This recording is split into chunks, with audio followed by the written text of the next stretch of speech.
അമേരിക്കയുടെയും സഖ്യരാജ്യങ്ങളുടെയും ഏറ്റവും മികച്ച എയർക്രാഫ്റ്റാണ് F-35 എന്ന് പറയുന്നത്. അതിൽ ബ്രിട്ടന്റെ F-35 നമ്മുടെ ഇന്ത്യയിൽ കേരളത്തിൽ നമ്മുടെ തിരുവനന്തപുരത്ത് വന്നിട്ട് കുറച്ച് ദിവസങ്ങളായി. ആദ്യം ഇന്ധനം നിറയ്ക്കാനായിട്ട് വന്നു എന്ന് പറഞ്ഞ എയർക്രാഫ്റ്റ് ഇപ്പോൾ സാങ്കേതിക തകരാറുകളുടെ കാരണത്താൽ നമ്മുടെ വിമാനത്താവളത്തിൽ പാർക്ക് ചെയ്തിരിക്കുകയാണ്. പൈലറ്റ് തിരിച്ച് നാട്ടിലേക്ക് പോയി. വിമാനത്തിനെ പരിശോധിക്കാൻ വന്ന ആദ്യ സംഘം മടങ്ങി. ഇനി ഒരു പുതിയ സംഘത്തിനായിട്ട് വെയിറ്റ് ചെയ്യുകയാണ്. എന്നാൽ അമേരിക്കയുടെയും ലോക്ഹീഡ് മാർട്ടിന്റെയും ബ്രിട്ടന്റെയും ഒക്കെ നെഞ്ചെടുപ്പ് കൂട്ടുന്ന ചില കാര്യങ്ങൾ കൂടിയുണ്ട്. ഇത് ഇന്ത്യയിലാണ് ഈ ഒരു വിമാനം കിടക്കുന്നത്. 5ാം തലമുറ യുദ്ധവിമാനമാണ്. ഇത്രയും ക്ലോസ് ആയിട്ട് ഇന്ത്യക്ക് വാച്ച് ചെയ്യാൻ പറ്റുന്ന സൗകര്യത്തിൽ ഈ എയർക്രാഫ്റ്റ് കിടക്കുമ്പോൾ ഇതിൻ്റെ സാങ്കേതിക രഹസ്യങ്ങൾ, നിർമ്മാണ രഹസ്യങ്ങൾ, ഡിസൈൻ തുടങ്ങിയ കാര്യങ്ങളെല്ലാം കൂടുതൽ വിദഗ്ധമായിട്ട് ഇന്ത്യക്ക് മനസ്സിലാക്കാൻ കഴിയുമോ എന്ന ഭയമാണ് ഇപ്പോൾ അമേരിക്കയ്ക്കും അതുപോലെ ബ്രിട്ടനും ഉണ്ടായിരിക്കുന്നത്.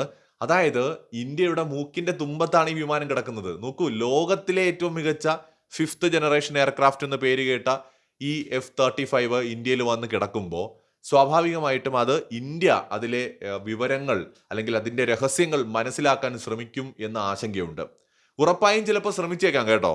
അതൊക്കെ സ്വാഭാവികമാണ്. നമ്മുടെ ഒരു യുദ്ധവിമാനം അമേരിക്കയിലോ ബ്രിട്ടനിലോ പോയി ഇറങ്ങിക്കഴിഞ്ഞാൽ ഉറപ്പായിട്ടും അവരും അതിനെ പരിശോധിക്കും. അതിൻ്റെ രഹസ്യങ്ങൾ എന്തെങ്കിലും ഉണ്ടെങ്കിൽ മനസ്സിലാക്കാൻ ശ്രമിക്കും. ലോകത്ത് എല്ലാവരും ചെയ്യുന്ന കാര്യങ്ങളാണ്. ഇന്ത്യ അങ്ങനെ ചെയ്യുമോ എന്ന് നമുക്കറിയില്ല. പക്ഷെ സാധ്യത ഉണ്ട് എന്നുള്ളതാണ്. കാരണം ഇന്ത്യയുടെ AMCA പ്രോജക്റ്റ് നടക്കുകയാണ്.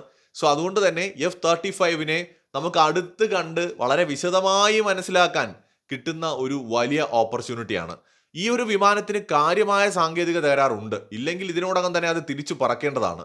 എന്ന് വെച്ചാൽ അതിന് പ്രവർത്തിക്കാൻ കഴിയാത്ത വിധം വളരെ സീരിയസ് ആയിട്ടുള്ള പ്രശ്നങ്ങൾ ഉള്ളതുകൊണ്ടാണ് വീണ്ടും മറ്റൊരു സംഘത്തിന് വേണ്ടിയിട്ട് ഇപ്പോൾ വെയിറ്റ് ചെയ്യുന്നത്. കഴിഞ്ഞ ഏതാണ്ട് 6 ദിവസമായിട്ട് ഈ ഒരു വിമാനം ഇന്ത്യയിൽ തന്നെ തുടരുകയാണ്. പൂർണ്ണമായിട്ടും ഇന്ത്യക്ക് നിയന്ത്രണമുള്ള നമ്മുടെ വിമാനത്താവളത്തിൽ നമ്മുടെ കേന്ദ്ര സേനയാണ് ഇതിന് സംരക്ഷണം നൽകുന്നത്. എന്തായാലും അമേരിക്കയ്ക്കും ബ്രിട്ടനും നല്ല ഭയമുണ്ട് ഇന്ത്യ ഏതെങ്കിലും തരത്തിൽ ഈ ഒരു വിമാനത്തിന്റെ ടെക്നോളജി മനസ്സിലാക്കിയെടുക്കാൻ ശ്രമിക്കുമോ എന്ന്. കാരണം ഇത്രയും ദിവസം ഇവരുടെ ഒരു എയർക്രാഫ്റ്റ് ഇന്ത്യയിൽ കിടക്കുക എന്ന് പറയുന്നത്, അതും സാങ്കേതിക പ്രശ്നത്തിന്റെ ഒരു കാരണത്താൽ കിടക്കുക എന്ന് പറയുന്നത് ഒരു വലിയ ഒരു സീരിയസ് ഒരു പ്രശ്നമായിട്ടാണ് അവർ കാണുന്നത്.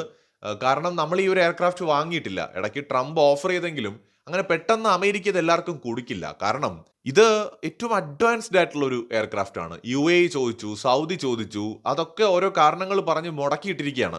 ഇതുവരെ കൊടുത്തിട്ടില്ല. അപ്പം അമേരിക്കയെ സംബന്ധിച്ചിടത്തോളം അവർക്ക് അത്രയും വിശ്വാസമുള്ള രാജ്യങ്ങൾക്കേ കൊടുക്കൂ. അപ്പോൾ ഇന്ത്യയെ സംബന്ധിച്ചിടത്തോളം ട്രംപ് ഇത് ഓഫർ ചെയ്തതിൻ്റെ പ്രധാന കാരണം F-21 നമ്മൾ വാങ്ങണം. F-21 നമ്മൾ വാങ്ങുകയാണെങ്കിൽ ഇതും നമുക്ക് തരും. ഇങ്ങനെയൊക്കെയുള്ള ദുരുദ്ദേശം അമേരിക്കയ്ക്കുണ്ട്. ഇത് പേരിനൊരു 5, 10, 20 എണ്ണം നമുക്ക് തരും, അല്ലെങ്കിൽ 30 എണ്ണം തരുമായിരിക്കും.